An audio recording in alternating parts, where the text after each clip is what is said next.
Good Monday morning to you, Shave Cadre. Barber Dave with Barber Dave's Barbershop at Home. Today we are going to attack one of the big questions of the shaving world, and that's Mitchell's wool fat. Love it, hate it, disgust it, think it's the best. We're going to talk about it. Also today we're going to be using our British 15 Aristocrat with a Voskhod blade, a Samog 620 bore. That is going to be part of the discussion with the Mitchell's wool fat, spike, aftershave lotion, and then of course we're going to finish it off with Royal Musk. This is one of their older fragrances, and if those of you that are old enough to remember Jovan Musk, which was a huge hit back in the 80s and 90s, Royal Musk is very similar to it, older. In fact, Jovan was actually patterned after this, but it's a much more sophisticated scent, and so we'll go over that as well. Okay, let's talk about Mitchell's wool fat.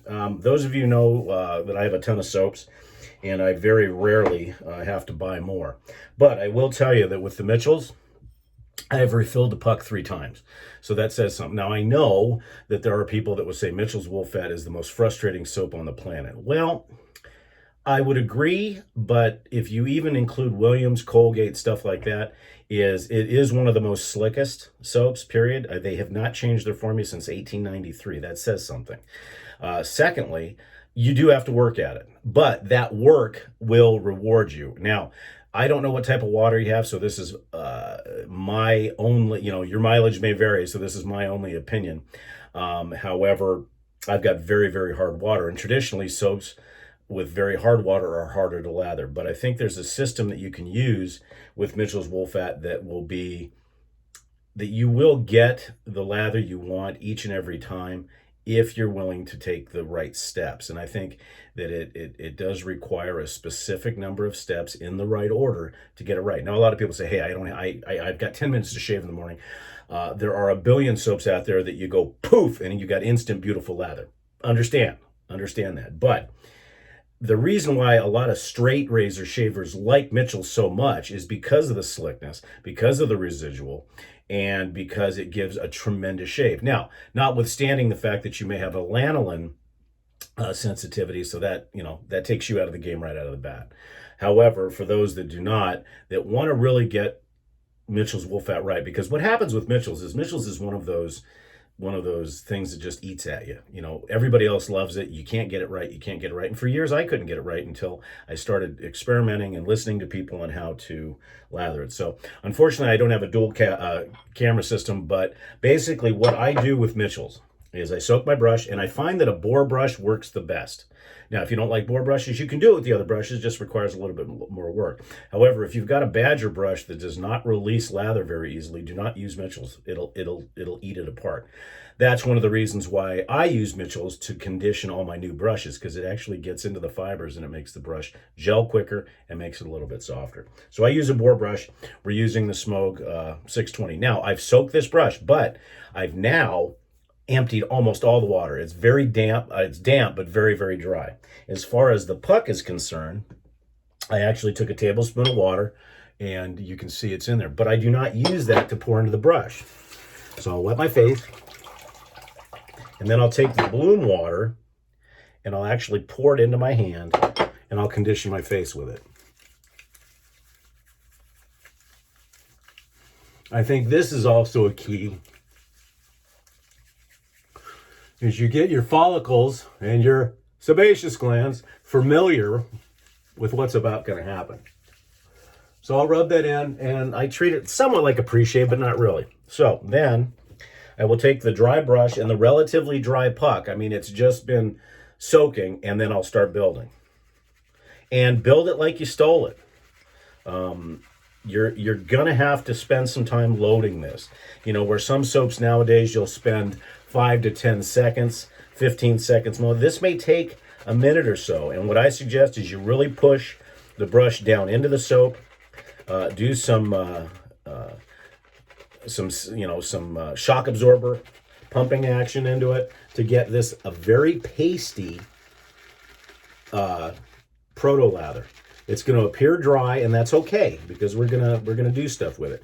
Now, I also recommend that when you first get a puck of Mitchell's, Get out your favorite spare cheese grater, not the one your wife uses, and that's for another story. And those of that remember the enchilada debacle, you'll know. But you just want to keep loading. So we've been loading now for about 35 seconds. And is it done? No, let's load some more. So yeah, it does require some work. So once you really get this thing coated, and I find that grating the puck does help, you've got a good proto lather. Now, all this lather that's in, I think it's very thick, it's very pasty. Put that on your face. And I mean scrape all of it out. Now it's going to appear very dry, and that's okay. Because you're going to rub this into your face.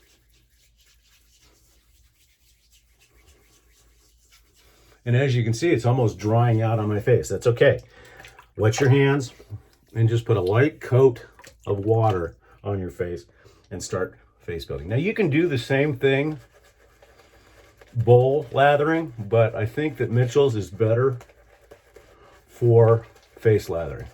And really work it into your pores. And that's why I like the bore. And as you can see, it appears very pasty, almost glue consistency. That's okay. Because what you're doing is you're setting the foundation for what's going to happen. So it does take some time. I'll give you that. Now what we're going to do is we're going to add water in 4 quadrants. We're going to take a very little bit off our fingers. KJ and I use pretty much the same method, and get it deep into the knot. A few drops. Add it to your face. Take a few drops. Add it to your neck and your chin. Take a few drops. Add it to the other cheek. Take a few drops. Add it to the other neck. And then go ahead and start building, working that in. But don't get too excited yet, because it will foam up and you're going to say, okay, great, Dave, thanks a lot. Now you've given me a foamy mess. But work that in. And as you can see, it starts building, but it's still a little pasty. Okay, this time we're going to add a little bit more water, but we're going to incorporate the cheek and the neck.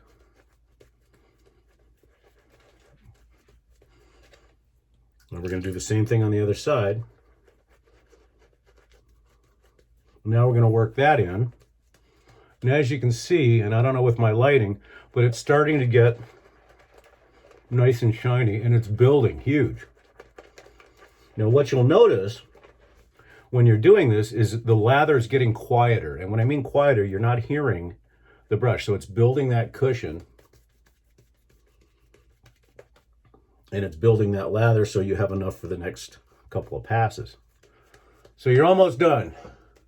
It's not quite there yet. And I'll take one more little bit of water and I'll just coat the face.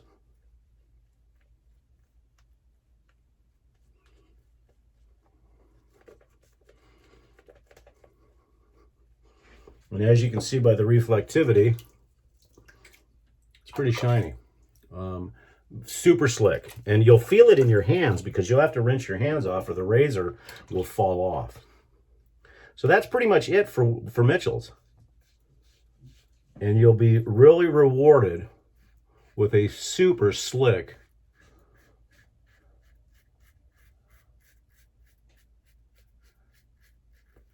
super cushion soap that's going to give you a tremendous shape.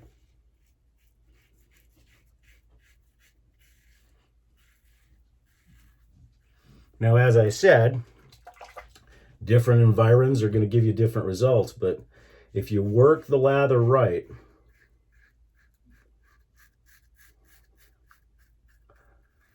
you will be rewarded, in my opinion.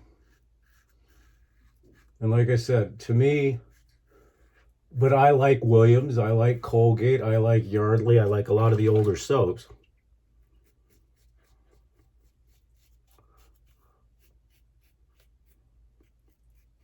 And the new soaps are great, you know, the milk steak base, the broccoli base, the orchid base. I mean, there's so many different bases. The Wagyu beef base, you know.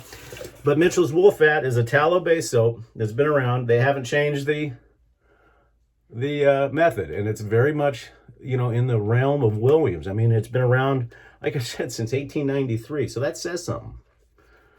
It's a true soap. It's probably one of the most natural soaps, and it's got a nice soapy fragrance to it. Nothing exciting, but it just performs. And all these new soap bases, everybody's going crazy with, and the basics are really good. That's like a lot of people, will argue my point about Sapofficino Veracino. Well, understand, Sapofficino Veracino is a vegetable soap. And so you really can't compare it to a tallow, but I think it's better than some tallows. I honestly think that Mitchell's Wool Fat is better than the vast majority of soaps out there. It's just, it takes work.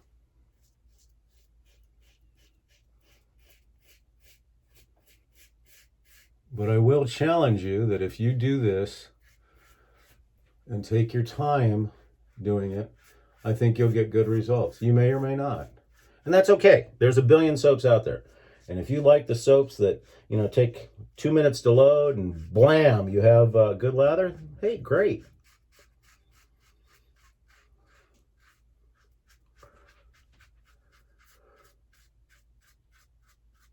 But to me, the reward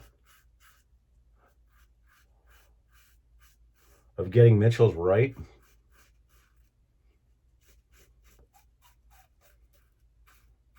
is worth the price of admission.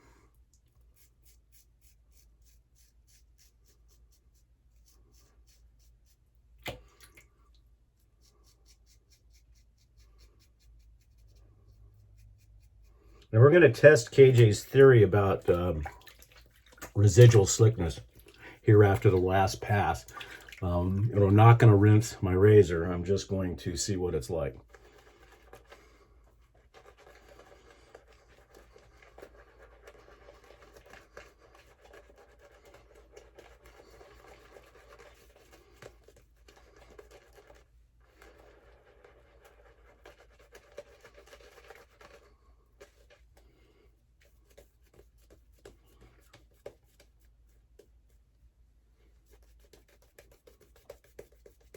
But the key to Mitchell's is water and adding it at the right time to get that slickness, to get that glide and cushion. But once again, your water, your environment, your humidity, how you lather, how you do everything is all going to have a factor. But I find that a bore brush works the best.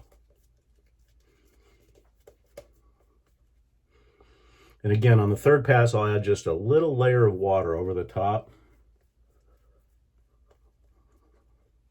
just to slicken it. And there's plenty of water in there. Now, Mitchell's is also one of the few that I will use as a post-shave soap. And I'll show you that in a minute.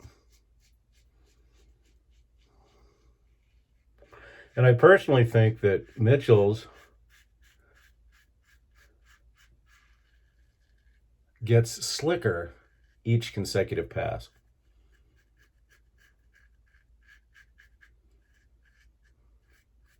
Now, once again, those of you that have an aversion to lanolin, I'm really sorry, because this stuff is great.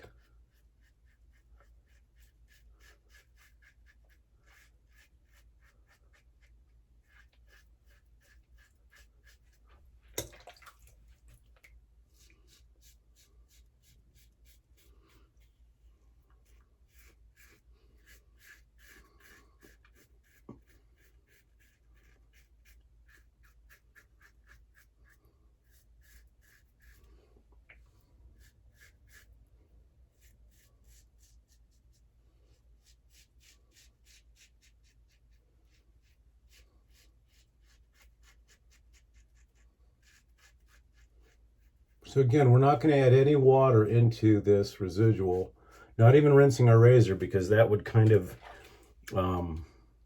negate adding extra water, thus having a film.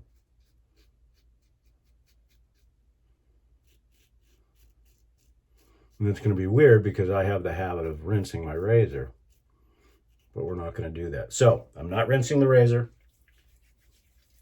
This is no rinse to this, and I'm going to do my pass.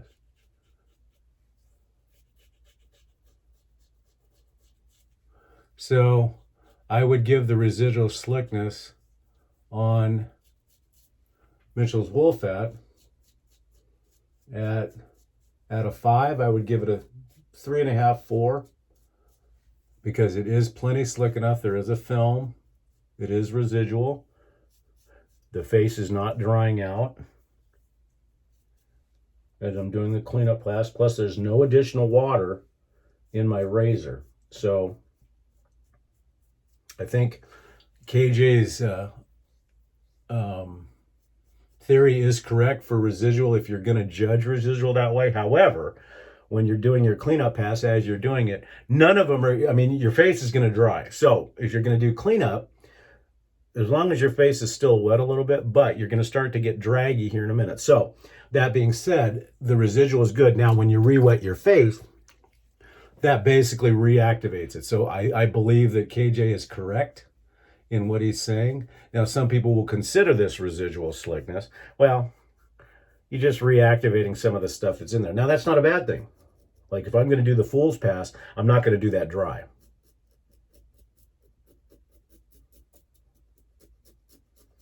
So I guess you could argue that you've got residual slickness after your pass, and then water added residual slickness, because there is residual, obviously, there's a film. So did we just create another category? Possibly. But it's just tremendous. I mean, you know, it just leaves your face feel conditioned. Now, as I said earlier, what I will do with Mitchell's is I don't want to waste it because it actually has the lanolin and it's got some emollients in it. So I will use it as a pre-aftershave. I don't do this with very many soaps. In fact, maybe 1 or 2. And I'll let that sit, and then I'll just rinse it off.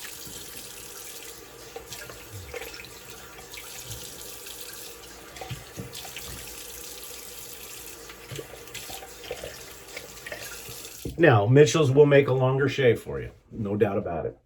But the post-shave feel, I think, in my opinion, if you do it right, puts Mitchell's up there with a lot of elite soaps.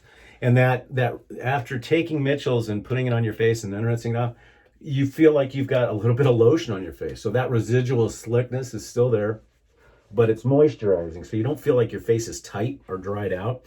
And you follow that with any good aftershave, and your face is going to be great. We're going to use Spike today.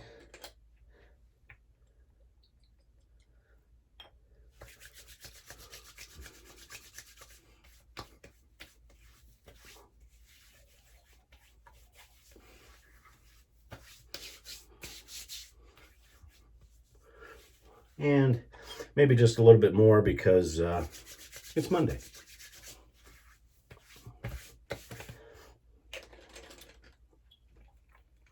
So that was the definitive guide to Mitchell's wool fat. No, just kidding. I mean, like I said, everybody's going to have their own specific ways of dealing with Mitchell's. And you pretty much have to find your own way. But if you take the time to do it right, and we're going to use Boratalco today, if you take the time to do it right, I think you'll be well rewarded. Once again, unless you have a sensitivity to lanolin. And the more you use Mitchell's, the better it gets, in my opinion. And as I said earlier, it's the only puck that I've replaced 3 times in my shaving career. And I love it. I use the bath soap as well. And it just, you just got to get used to it. It's not an easy soap, but it's a rewarding soap. Okay, there's the Boratalco, and then we'll do the Royal Musk. Now, this does have an atomizer. I'm just too lazy to do it today.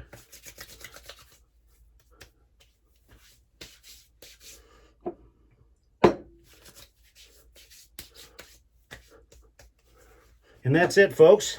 We certainly appreciate you joining along for Dave's Barbershop at Home. And we hope you have a wonderful Monday. Latest estimate looks like Wednesday now, maybe even further out. There's been some delays in customs, but that happens, especially now with COVID. But we'll keep everybody updated on the SV brushes as things go on. So once again, this has been Barber Dave's Barbershop at Home. Thank you for joining along. Have a wonderful Monday, folks. And if you haven't seen us before, www.theshavingcadre.com. And don't forget our Wednesday night Zoom call. Have a good day, folks.